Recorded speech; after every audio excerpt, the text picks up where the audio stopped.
Alright guys, today I'm just going to do a quick little video about waterproofing your RC or winterproofing your RC car. Basically I'm going to be talking about a few main parts. First off, the battery, how to winterproof your battery, your servo, your ESC, and your receiver. So basically any parts I haven't listed, that's because they don't really need winterproofing. Most of the mechanical parts on the car are okay to get wet as long as you dry them off with compressed air afterwards, or else they might rust. So like all these metal parts, the screws, they will rust if you don't dry them off.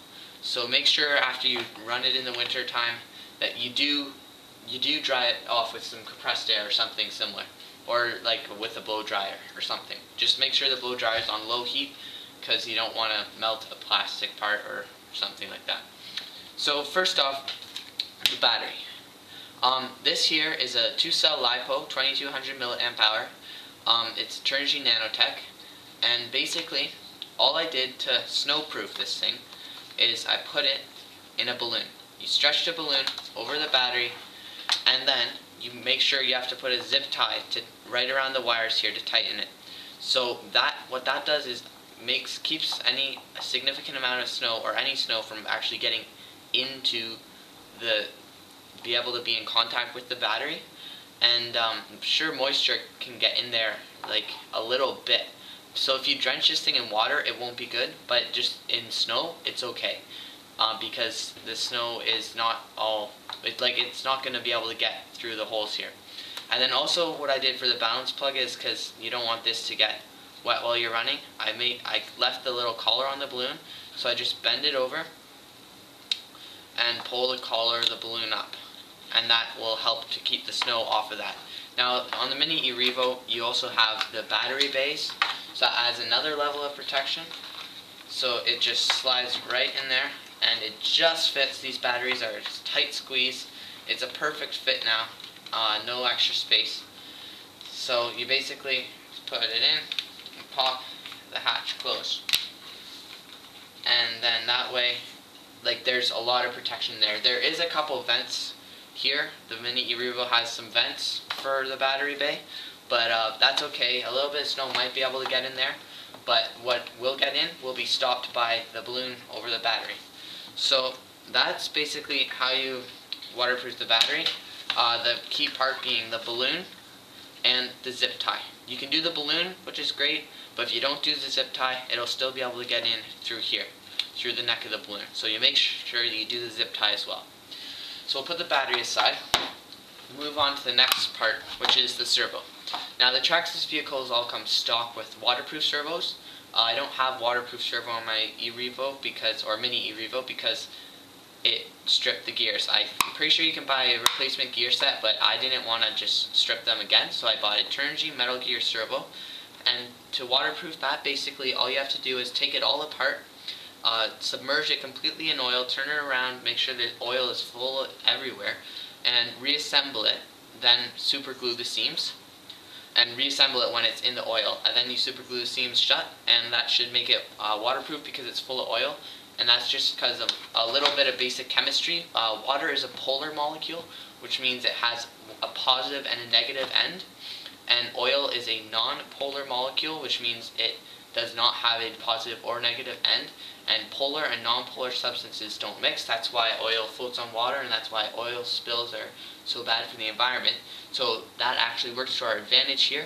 The oil is occupying the whole cavity of the servo, and so the water can't get in to mix with it. And oil is non-conductive, and water is conductive because of the ions that are dissolved in it. So make sure you waterproof this servo.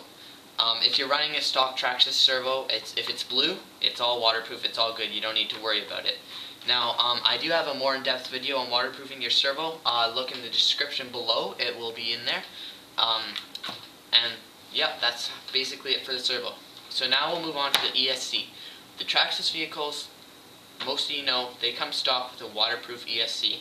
So on these, you don't have to do anything. Now, if you didn't have a Traxxas vehicle, you may have to do a similar method to the balloon. Put the ESC in a balloon and zip tie it shut around the wires. That'll work. It won't be as good as a waterproof ESC, but it'll work.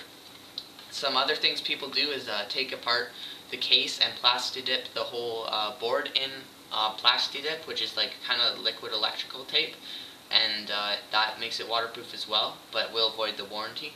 So there's a couple things you can do for that. If you're running the stock Traxxas ESC and it's blue, you won't have to waterproof. The blue means that it's waterproof. Now, we move on to the receiver. The Traxxas vehicles also mostly come with waterproof receiver boxes, and this is really nice because you don't have to do the balloon method once again. You would do the balloon method if you did not have a waterproof receiver box, but we do on the Traxxas vehicles, so you don't have to do that. I don't know, I've never heard of anyone Plastidiping it, but I think it's pretty much just balloon method is what most people do to waterproof the receiver. That's pretty much it, other than the motor. The motors, they can run in water, but you want to make sure that you clean them out. Like blow them with compressed air. It's a little bit harder for the brush motor, especially blow it out with compressed air and use some motor cleaner on it, like that's electrical contact cleaner, same stuff. You want to spray that in to make sure that it doesn't rust, like the armature and stuff doesn't rust. This brushless motor is like a little bit lower maintenance. You pretty much don't have to do anything, I don't think, unless it gets totally submerged in water. Then you should take it apart and put some electrical contact cleaner in as well so it doesn't rust. But yeah, that's pretty much it for waterproofing. You basically, quick summary, don't have to worry about mechanical parts as long as you compressed air dry it off or blow dryer dry it off when you're done. And the electronics can almost all be waterproofed with a balloon, just like I've done with my nanotech batteries. And that is pretty much it. So thanks for watching, and have fun driving your RCs in the winter. And please comment, rate, and subscribe to my channel. Thanks. Have a great day.